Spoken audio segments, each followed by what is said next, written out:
આગળ સમાચારોમાં વાત કરીએ તો સુરતના રાંદેરમાંથી શંકાસ્પદ બેગ મળી આવી છે। ગણેશ મંદિરની સામેથી શંકાસ્પદ બેગ મળી આવી છે। પોલીસની ટીમો ઘટના સ્થળ પર પહોંચી ગઈ છે।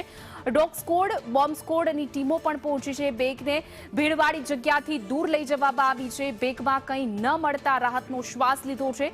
બેગ કોણ મૂકી ગયું તે દિશામાં તપાસ શરૂ કરવામાં આવી છે, કારણ કે અત્યારે તંગભર્યો માહોલ છે। ત્યારે સુરત સહિત તમામ રાજ્યમાં અત્યારે ચેકિંગ હાથ ધરવામાં આવી રહ્યું છે। શંકાસ્પદ વસ્તુ મળી આવે છે તો તેનું પણ તપાસ કરવામાં આવી રહી છે, પરંતુ સુરતના રાંદેર વિસ્તારમાંથી શંકાસ્પદ એક બેગ મળી આવી હતી, જે ગણેશ મંદિરની આગળથી બેગ મળી હતી।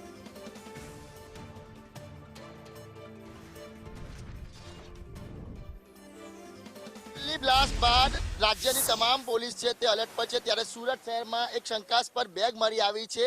સુરતના રાંદેર વિસ્તારની અંદરથી આ બેગ છે તે મળી આવી છે। ગણેશ મંદિરની સામે આ બેગ મૂકવામાં આવી હતી, ત્યારે સ્થાનિક દ્વારા પોલીસને જાણકારી આપવામાં આવી હતી। પોલીસ દ્વારા આ બેગને અત્યારે લઈ આવવામાં આવે છે। ડોગ સ્ક્વોડની તપાસ કરવામાં આવી રહી છે અને કે આ બેગની અંદર શું છે, તમામ જે શંકાસ્પદ બેગ કહી શકાય એની અંદર અત્યારે તપાસ હાથ ધરવામાં આવી રહી છે। ત્યારે પીઆઈ સાહેબ આપણી સાથે છે, તેમની સાથે વાત કરીશું। સાહેબ, કઈ રીતે અત્યારે તપાસ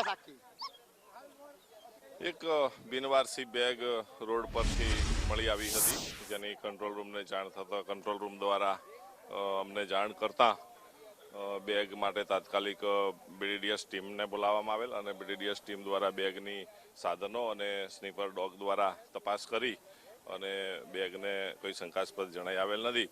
સેફ જગ્યાએ મેદાનમાં લાવીને બેગને ઓપન કરેલ છે। બેગ બિલકુલ ખાલી મળી આવેલ છે। બેગમાં કોઈ પણ જાતની કોઈ ચીજ વસ્તુઓ મળી આવેલ નથી।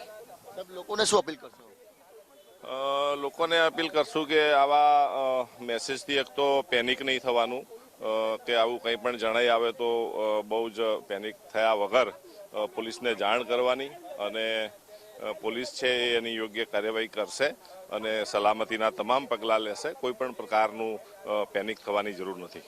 જોઈ શકાય છે કે આ બેગને ખુલ્લી જગ્યા પર મૂકવામાં આવી છે અને અત્યારે તેની તલાશી લેવામાં આવી છે। જ્યારે તલાશી લેવામાં આવી ત્યારે જાણવા મળી રહ્યું છે કે બેગની અંદર કોઈ પણ પ્રકારનું જે કહેવાય કે શંકાસ્પદ વસ્તુ નથી મળી આવી, પરંતુ જે રીતના દિલ્હીની અંદર ઘટના બની છે ત્યારબાદ રાજ્યભરની પોલીસ છે તે એલર્ટ મોડ પર જોવા મળી રહી છે। ખાસ કરીને વાત કરીએ તો સુરત શહેરમાં પણ પોલીસ છે તે અલગ અલગ જગ્યા પર ચેક નાકા બનાવીને તપાસ હાથ ધરી રહી છે। ત્યારે આ બેગ મળતાની સાથે જ જે કહેવાય કે પોલીસના ઉચ્ચ કક્ષાનો અધિકારીનો કાફલો છે તે આવી પહોંચ્યો છે। સાથે જ બોમ્બ સ્ક્વોડ અને ડોગ સ્ક્વોડનો કાફલો છે તે પણ અહીં આવી પહોંચ્યો છે અને અત્યારે રાહતના શ્વાસ લેવામાં આવ્યા છે, કારણ કે આ બેગની અંદરથી કઈ પણ પ્રકારનું સંદિગ્ધ વસ્તુ છે તે નથી મળી આવી અને આ બેગ છે તે ખાલી મળી આવી છે। કેમેરા પર્સન ભૂષણ ચૌધરી સાથે મનીષ પરમાર, સંદેશ ન્યૂઝ, સુરત।